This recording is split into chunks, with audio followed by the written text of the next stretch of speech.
ये reference circle पर particle P move कर रहा है और पार्टिकल पी सर्कुलर मोशन में है, लेकिन पार्टिकल पी से एक परपेंडिकुलर ड्रॉप किया आपने वाई वाई डैश पर।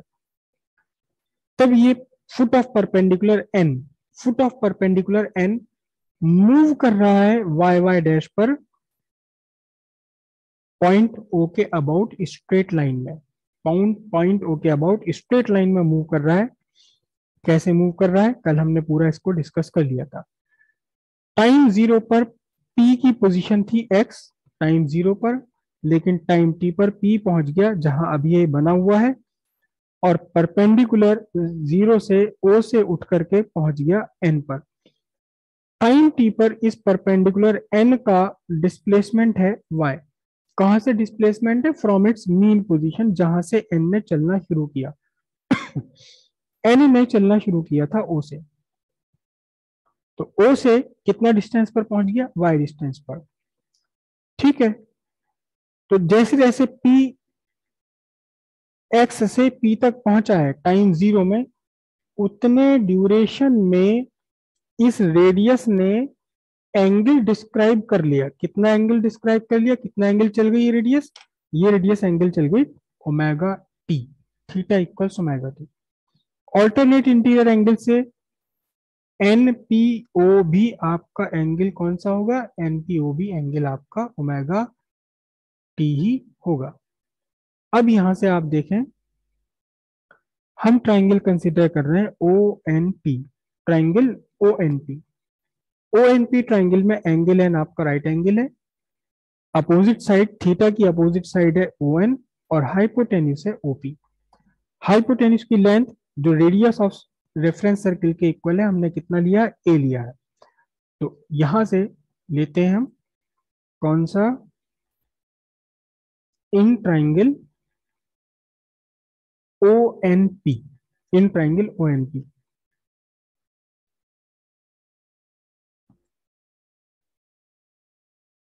इन triangle O N P. O N P triangle है, इसमें क्या लिखा जाएगा? Sine theta. साइन थीटा कितना? Opposite side divided by hypotenuse. Opposite side कितनी कौन क्या है? O N. हाइपोटेन्यूस कितना है? ओपी। तो ओ एन यहाँ कितना है? ओ एन यहाँ कितना है? थीटा तो है आपका ओमेगा टी। ओ एन कितना है? ए, सॉरी सॉरी, ओ एन है वाई और ये है ए। तो क्रॉस मल्टीप्लाई किया, आपकी इक्वेशन बनी y equals a sine omega T. Equation क्या बनी आपकी? यहां इस इक्वेशन में y क्या है? कल वैसे तो हम सब कुछ डिस्कस कर चुके हैं। y डिस्प्लेसमेंट है। किसका डिस्प्लेसमेंट है? n का डिस्प्लेसमेंट है। कहां से? जहां से इसने स्टार्ट किया चलना, o से इसका डिस्प्लेसमेंट है। कब है? टाइम t पर डिस्प्लेसमेंट है। a क्या है? रेडियस ऑफ सर्किल है। रेडियस ऑफ रेफरेंस सर्किल है, लेकिन इस रेडियस ऑफ रेफरेंस सर्किल को हम क्या कहेंगे? ये n ज्यादा से ज्यादा o से कितनी दूर जा सकता है? रेडियस के इक्वल जा सकता है, तो हम ये क्या कहेंगे? ए रेडियस ऑफ रेफरेंस सर्किल है, it is the maximum value of y। y की वैल्यू बढ़ते बढ़ते बढ़ते बढ़ते कहां तक हो सकती है? ए तक हो सकती है y की वैल्यू बढ़ते बढ़ते। इसे हम मैक्सिमम डिस्प्लेसमेंट कहेंगे, या हम इसे एम्पलीट्यूड कहेंगे। डिस्प्लेसमेंट एम्पलीट्यूड या केवल एम्पलीट्यूड भी बात कर देते हैं। इस इक्वेशन में ओमेगा टी में इस इक्वेशन ओमेगा, इसमें ओमेगा क्या है? ओमेगा एंगुलर फ्रीक्वेंसी है। एंगुलर फ्रीक्वेंसी है सर्किल पर इस पी के घूमने की। है तो ये एंगुलर वेलोसिटी है पी की, एंगुलर स्पीड है पी के घूमने की, लेकिन हम जरूरत पड़ने पर इसे हम एंगुलर फ्रीक्वेंसी ऑफ एन भी कह देते हैं। एन क्या है? वो जो सर्किल के डायमीटर पर चल रहा है, सर्किल के डायमीटर पर चल रहा है N. Foot of perpendicular from P to the diameter of circle. Time जिस इंस्टेंट पर आपने इन सबको ऑब्जर्व किया, ये टाइम इंस्टेंट हो गया आपका। ओमेगा ध्यान रखना एंगुलर स्पीड है पी के रोटेशन की, लेकिन हम इसे एंगुलर फ्रीक्वेंसी ऑफ एन भी कहेंगे, कई बार कहना पड़ेगा हमें से एंगुलर फ्रीक्वेंसी, राइट। अब ये जो इक्वेशन बनी है y equals a sine omega T, ये y equals a sine omega t, it is displacement equation. ये डिस्प्लेसमेंट इक्वेशन है, displacement of equation of N, displacement equation of N. जो N particle है आपका, एन पार्टिकल नहीं है actually, N foot of perpendicular है, इस फुट ऑफ परपेंडिकुलर की डिस्प्लेसमेंट इक्वेशन है y equals a sine omega t. लेकिन ये मूव तो कर ही रहा है ना, एन ठीक है अपने आप में पार्टिकल नहीं है, एन एन अपने आप में पार्टिकल नहीं है, एन फुट ऑफ परपेंडिकुलर है, पी से आपने बनाया फुट ऑफ परपेंडिकुलर है, लेकिन ये एन चल तो रहा है ना, जैसे जैसे पी ऊपर जाएगा एन, जैसे जैसे पी एक्स से वाई पर पहुंचता है, एन आपका ओ से उठ करके वाई पर पहुंच जाता है, तो एन चल रहा है, एन चल रहा है। अब क्योंकि एन चल रहा है तो एन का टाइम टी पर डिस्प्लेसमेंट वाई है, तो हम इसका मोशन फाइंड करें, स्पीड या वेलोसिटी, वेलोसिटी ऑफ एन कैसे होगा? वेलोसिटी का सीधा सीधा फॉर्मूला होता है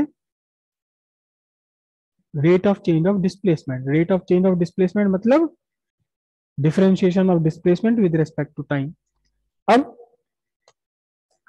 क्या है ये rate of change of displacement? v equals D by D T, और क्या बना, y की वैल्यू क्या है,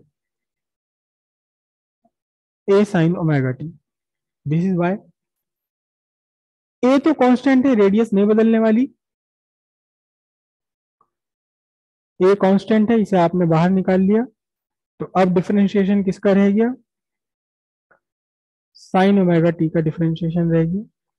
साइन थीटा का डिफरेंशिएशन, साइन थीटा का डिफरेंशिएशन है cos theta, cos theta, theta की जगह है आपका क्या, ओमेगा टी, तो साइन ओमेगा टी का डिफरेंशिएशन हुआ कॉस ओमेगा टी। लेकिन फिर ओमेगा टी जो थीटा की जगह है, ये थीटा खुद अपने आप में टाइम का फंक्शन है, तो एक बार अंदर जाके इसको फिर डिफरेंशिएट करना पड़ेगा, इसे ओमेगा टी को टाइम के साथ डिफरेंशिएट करना पड़ेगा। Then v equals a cos omega T. अब यहाँ ओमेगा कांस्टेंट है, कांस्टेंट एंगुलर स्पीड से चल रहा है p, तो ओमेगा को आपने क्या लिया, बाहर ले लिया, और टाइम का डिफरेंशिएशन टाइम के साथ में, टाइम का टाइम के साथ डिफरेंशिएशन है 1। तो अब आपके पास इक्वेशन बनी v इक्वल्स ए omega cos omega T, v equals ए ओमेगा कॉस ओमेगा टी। ये ओमेगा इस कॉस का आर्गुमेंट नहीं है, कॉस का आर्गुमेंट केवल ओमेगा टी है, तो ओमेगा और ए मैंने पहले लिख लिया, v इक्वल्स ए ओमेगा कॉस ओमेगा टी। ये आपका वेलोसिटी आ गई, किसकी, वेलोसिटी ऑफ एन, मीटर पर सेकंड में होगी ऑब्वियसली। अब जरा एक्सेलरेशन तो फाइंड करें हम, एक्सेलरेशन फाइंड करें, एक्सेलरेशन ऑफ एन,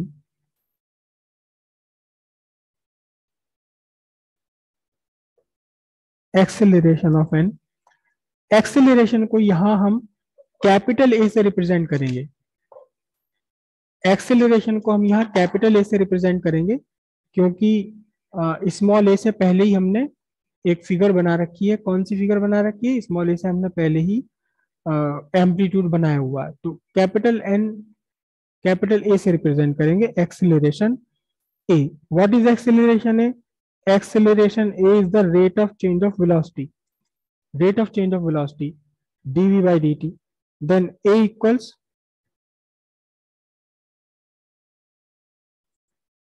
v कितना निकाल लिया है, a omega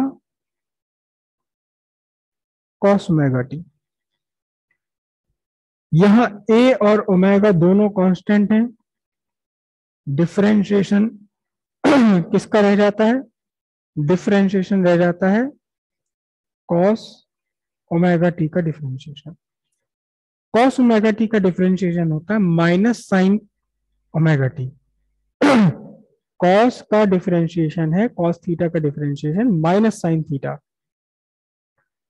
minus sine theta की जगह है ओमेगा टी। ये बना आपका डिफरेंशिएशन, किसका डिफरेंशिएशन बना, ये कॉस ओमेगा टी का डिफरेंशिएशन बना। लेकिन फिर वही चेन रूल है, क्योंकि ओमेगा टी, देखिए कॉस डिपेंड करता है किस पूरे की वैल्यू, कॉस डिपेंड करती है ओमेगा टी पर, और ओमेगा टी खुद किस पर डिपेंड कर रहा है, वाई, टाइम पर। तो टाइम भी वेरिएबल है, एक बार फिर इसे डिफरेंशिएट करना पड़ेगा ओमेगा टी को। अब क्या बनाइए, ए माइनस में यहां ले लेता हूं साइन ओमेगा टी, और फिर वही बात कि यहाँ ओमेगा कांस्टेंट है, तो डिफरेंशिएशन किसका रह गया, टाइम का, टाइम के रेस्पेक्ट में, टाइम का टाइम के रेस्पेक्ट में डिफरेंशिएशन कितना होता है, 1 होता है। टाइम का टाइम के रेस्पेक्ट में डिफरेंशिएशन कितना, 1। तो अब आपके पास इक्वेशन क्या बनी, कुल मिलाकर के आपके पास इक्वेशन बनी ये ओमेगा, इस ओमेगा के साथ मल्टीप्लाई होकर के माइनस ए omega square sine omega T, ये एक्सेलरेशन आ गया। तीन इक्वेशन आ गई यहां आपके पास, तीन इक्वेशन आई एन के लिए ही, फॉर एन, एन के लिए ही displacement of N at an instant is A sine omega T. T time पर एन की वेलोसिटी है कितनी, A omega cos omega T और इसी टी इंस्टेंट पर ए का एक्सेलरेशन कितना है, माइनस ए omega square sine omega T. बस अब यहां आकर के सारी समस्या हल हो गई। देखना जरा ध्यान से, ए साइन ओमेगा टी, ए साइन ओमेगा टी, यहां से इस इक्वेशन में ए और साइन ओमेगा टी हटा करके मैं क्या सब्स्टिट्यूट कर दूं, सिंपली वाई सब्स्टिट्यूट कर दूंगा। तो ए इक्वल्स क्या बना, माइनस ओमेगा स्क्वायर वाई, ए क्या बना, माइनस ओमेगा स्क्वायर वाई। लेकिन ओमेगा तो कांस्टेंट है,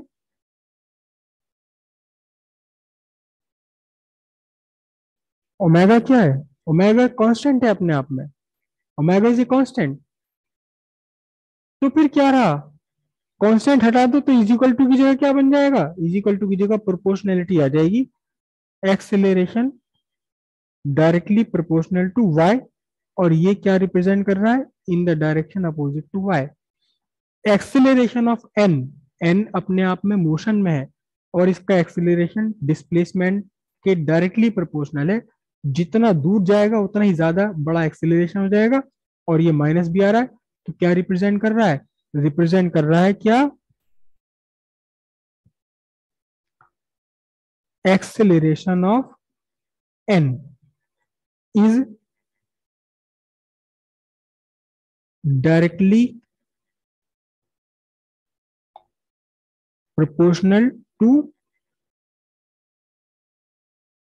displacement and acting in the direction, कौन सी डायरेक्शन में, अपोजिट टू डिस्प्लेसमेंट। यहां से ये रिजल्ट निकल कर आया कि एन का एक्सेलरेशन डायरेक्टली प्रोपोर्शनल है डिस्प्लेसमेंट के, और ये माइनस साइन शो करता है क्या, acceleration is in the direction opposite to the displacement, जिधर डिस्प्लेसमेंट है उसके अपोजिट है। वापस रेफरेंस सर्किल पर आए, इसका मीनिंग क्या है, इसका मीनिंग क्या है ये जैसे जैसे P जा रहा है X से Y की तरफ, वैसे वैसे आपका ये N जा रहा है O से Y की तरफ को। लेकिन इस जाने में भी जितना ज्यादा दूर जा रहा है उतना ज्यादा इसका एक्सीलरेशन बढ़ता चला जाता है। कैसे बढ़ता है प्रैक्टिकली, ये अभी आगे अभी देखेंगे। इसका एक्सीलरेशन बढ़ता जा रहा है, लेकिन इसका जो भी एक्सीलरेशन है वो एक्सीलरेशन कहाँ एक्ट कर रहा है, वो एक्ट कर रहा है डिस्प्लेसमेंट के अपोजिट। डिस्प्लेसमेंट कहाँ है? डिस्प्लेसमेंट है ओ से वाई की तरफ, डिस्प्लेसमेंट वेक्टर है ओ से वाई की तरफ। तो जो एक्सिलेरेशन है, एक्सिलेरेशन इसके अपोजिट वाई से ओ की तरफ एक्ट कर रहा है। और जब यहां पहुंचेगा तो और बड़ा एक्सेलरेशन हो जाएगा, यहां पहुंचेगा एन तो इसका एक्सेलरेशन और बड़ा हो जाएगा। जब यह एन यहां था तो एक्सेलरेशन कम था, और जब एन आपका बिल्कुल जीरो पर था तो इस एन का एक्सेलरेशन था जीरो। जब ये पोजीशन इसकी जीरो होगी, डिस्प्लेसमेंट ही नहीं है, तो उस टाइम एक्सेलरेशन भी जीरो होगा। तो मैक्सिमम एक्सेलरेशन कितना बनेगा?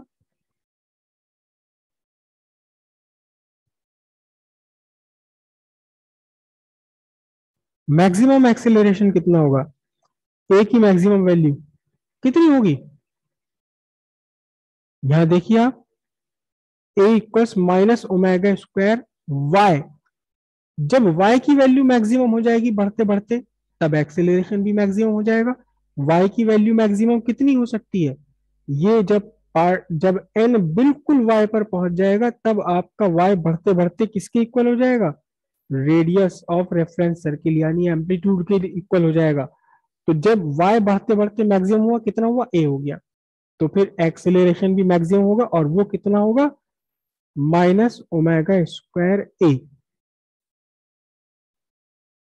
ये आपका मैक्सिमम एक्सेलरेशन हो गया। और ये एक्सेलरेशन हो गया कब? जब जबकि पार्ट जब एन डिस्टेंस पर है, कितने डिस्टेंस पर है? वाई डिस्टेंस पर है।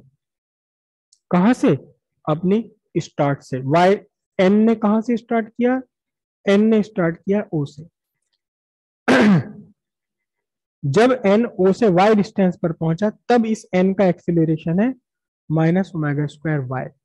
अगर टाइम के रेस्पेक्ट में जानना चाहते हो कितना एक्सेलरेशन है, तो इसका एक्सेलरेशन है minus omega square sine omega T. T is the instant of time. जिस टाइम पर आप पी को ऑब्जर्व कर रहे हैं उसी टाइम पर आप एन को ऑब्जर्व कर रहे हैं, तो टी टाइम पर इसका कितना एक्सेलरेशन है एन का? टी टाइम पर एक्सेलरेशन है माइनस ओमेगा स्क्वायर माइनस ए omega square sine omega T. अब यहां देखें हम, acceleration of n is directly proportional to displacement acting in the direction opposite to displacement। बस अब इस तरह के मोशन को, जो ये पूरा मोशन है, ये पूरा मोशन, इस पूरे मोशन का नाम रख दिया क्या? Motion of n is called, motion of n is called what? Simple harmonic motion। इसमें सारे लक्षण हैं, पीरियडिक भी है। ये क्यों है पीरियडिक? देखिए ध्यान से, ये आपका जो पार्टिकल P है, ये पार्टिकल P इस सर्किल पर घूम रहा है, इस सर्किल पर घूम रहा है एक कांस्टेंट एंगुलर स्पीड ओमेगा से। तो जब कांस्टेंट एंगुलर स्पीड है तो इसका मतलब एक बार जितना टाइम लिया, अगली बार फिर उतना ही टाइम लगेगा, अगली बार उतना ही टाइम लगेगा, अगली बार फिर उतना ही टाइम लगेगा। जित जितने टाइम में P ने एक सर्किल पूरा किया है, उतने ही टाइम में N ने क्या किया? O से Y तक गया, वापस O पर आया, Y डैश तक गया, फिर O पर आया। क्योंकि N कुछ और नहीं है, P की परछाई है ये। N तो P की परछाई है। N क्या है? Foot of perpendicular. तो जैसे जैसे P चलेगा वैसे वैसे N चलेगा। जित अगर P हर बार एक जैसा टाइम ले रहा है तो N भी अपना पूरा मोशन करने में सेम टाइम ही लेगा। तो पीरियडिक है। पीरियडिक होने के साथ साथ ये क्या है? स्ट्रेट लाइन पर है। एन का मोशन कहाँ है? स्ट्रेट लाइन पर है। तो ये हर वाइब्रेटरी भी, ऑसिलेटरी भी। और क्योंकि इसकी डिस्प्लेसमेंट इक्वेशन में ध्यान से देखिए, डिस्प्लेसमेंट इक्वेशन में क्या आ रहा है?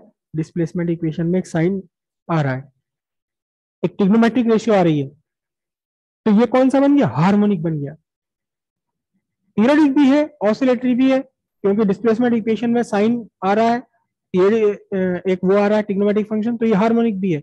और उसके बाद में फिर क्या कर रहा है ये? फिर इसका acceleration directly proportional to displacement है और अपोजिट है डिस्प्लेसमेंट के। तो इसलिए अब ये हार्मोनिक के साथ साथ इसने एक गुण और पूरा कर लिया, और अब ये बन गया सिंपल हार्मोनिक मोशन।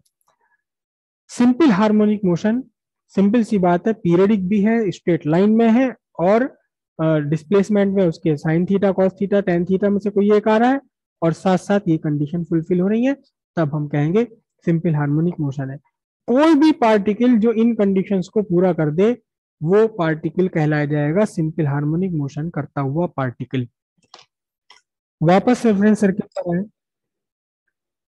अभी हमने जो परपेंडिकुलर ड्रॉप किया था, पी से वाई वाई डैश पर परपेंडिकुलर ड्रॉप किया था,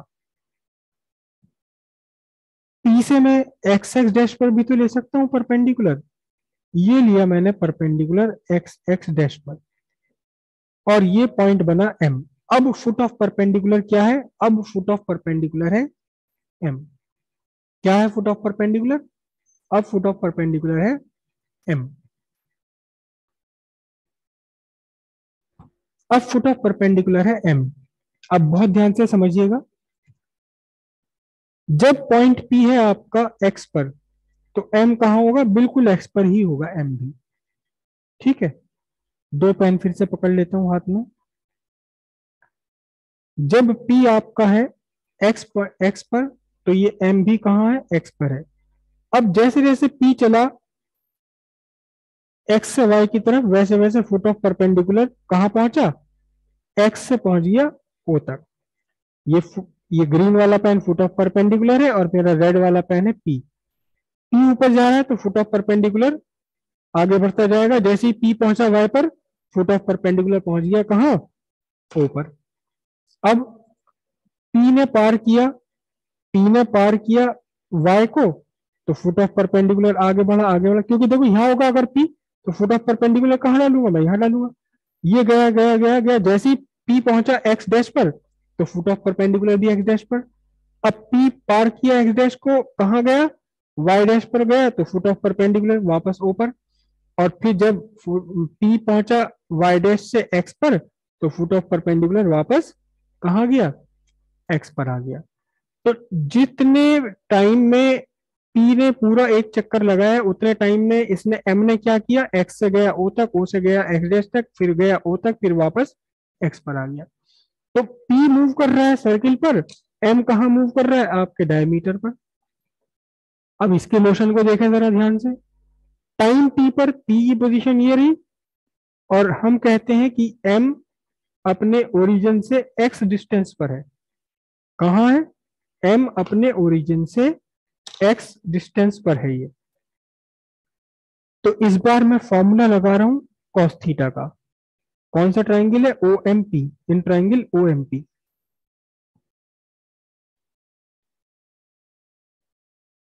इन triangle O M P, triangle O M P में देखना जरा ध्यान से, कॉस थीटा क्या बनेगा? बेस अपॉन हाइपोटेनिस, बेस कितना? O M, hypotenuse O P. तो यहां लगाया मैंने in triangle O M P, cos theta equals cos theta base O M upon hypotenuse O P, O M upon O P. अब theta कितना है? थीटा वही है omega t is equals to O M. O M कितना बनेगा? O M है यहाँ x और ये क्या बन है? ए। क्रॉस मल्टीप्लाई कर लू मैं इसे, क्रॉस मल्टीप्लाई करने पर क्या बन जाता है?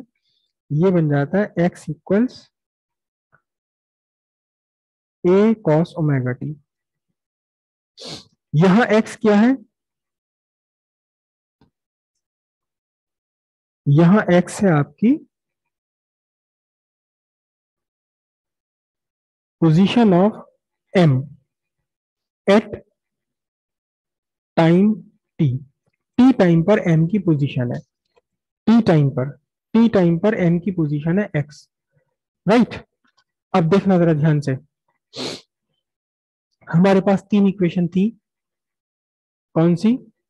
y के लिए y equals a sine omega T, और y equals a sine omega T n के लिए थी, a equals v equals a cos omega T और एक्सेलरेशन। अब यही तीनों इक्वेशन मैं यहां से अगर बनाने लगूं, देखना जरा ध्यान से।